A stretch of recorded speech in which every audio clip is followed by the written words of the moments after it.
Tonight's procession ended at the Allen Hall Mortuary in Logan for Officer Eric Estrada. Brian Will was there when the group arrived and as community members lined the streets tonight. Brian, he was beloved here and he started his law enforcement career here in Logan. Tonight, residents filled the streets here and remnants still remain as ribbons are up for this fallen officer. This is very fresh. This is an open wound, and it's going to be open for a while.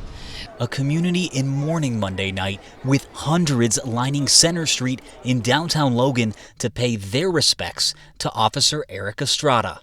To see how my community and other communities rally together to show the support to fallen officers, to their families, it's just been pretty amazing to see. This is the fourth time Shawnee Jaramillo has helped set up a tribute like this, which is far too many. We're not in this for recognition by any means. We're just here to support them. And so to see that this has really touched their hearts, that's all we're here for. With some who knew Officer Estrada and many who didn't. When I first heard about it on the news last night, I was shocked because it hit so close to home.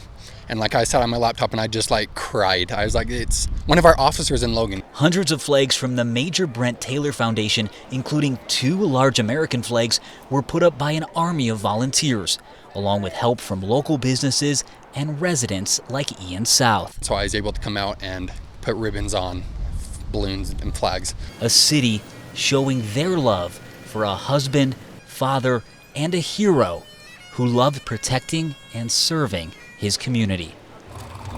Our tactical teams were on scene and started the operation, which involved several different steps to try and to get the suspect to make contact, to come out. They made contact with the suspect at some point and shots were fired. The suspect is deceased at this time. All of Main Street is filled with people. There's a crowd of probably 100, maybe even 200 people here that are just watching firefighters try to battle this flame to kind of stop it from spreading more than it already has. We don't know the extent of the damage right now, if it spread to the other businesses, because if you've been in this area, you just know how close these businesses are together. So we're not sure the extent of the damage. I was on the other side in the alley. You could see all the black smoke shooting out of the buildings out there. I know that the employees said that their cars are back there. They can't get to them right now. So there's just a lot of going on right now as firefighters are obviously trying to get this fire under control.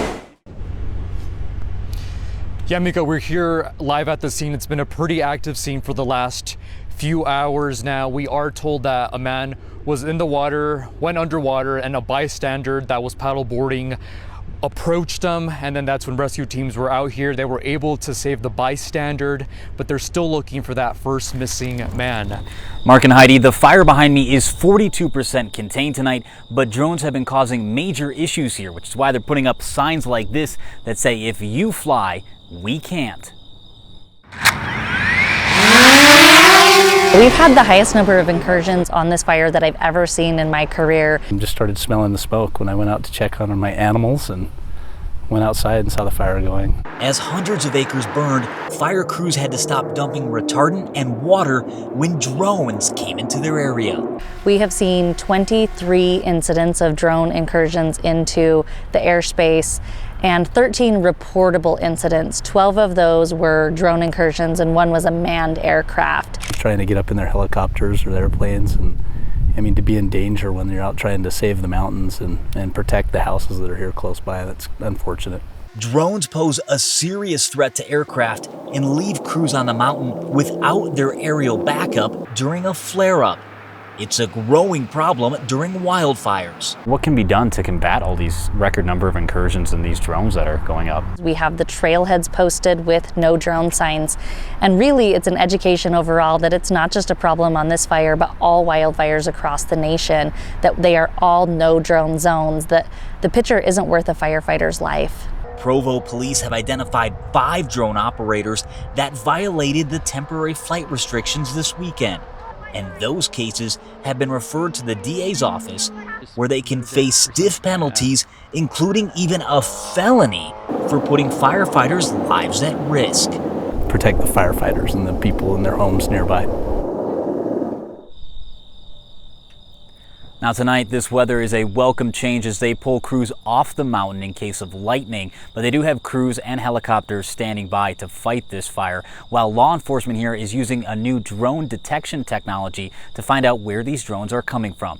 You can find the latest on the flight restrictions over at KUTV.com.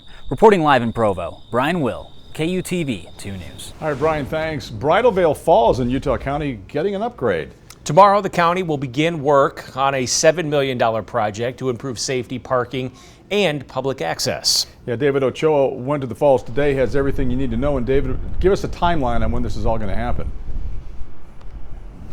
Well, the project is expected to take about 2 years, and in that 2 years, there will be 2 phases. The first phase will be about the parking lot and roadways, and the second one will be more about the falls and the trail.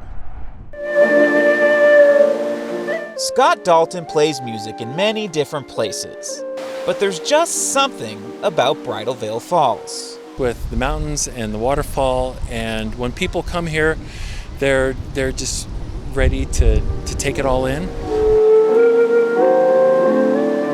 There's something for everyone at the falls. Hiking, swimming, or even just enjoying the falls. This place is magical. And what is already beautiful is about to get a makeover. Tuesday brings a two-phase plan to improve safety and the area. That includes a new park, rebuilt and upgraded hiking and pedestrian trails, expanded parking, and more. The idea of making it safer is really positive. Both phases of the projects will affect visitors. For phase 1, which starts Tuesday and goes until July 2026, the lower parking lot and the bridges to the falls will be closed. Phase 2 starts next July and will be finished in the fall of 2027. For that phase, the trail at the base of the falls will be closed, bike traffic will be rerouted, and there will be limited access to the lower falls and trail.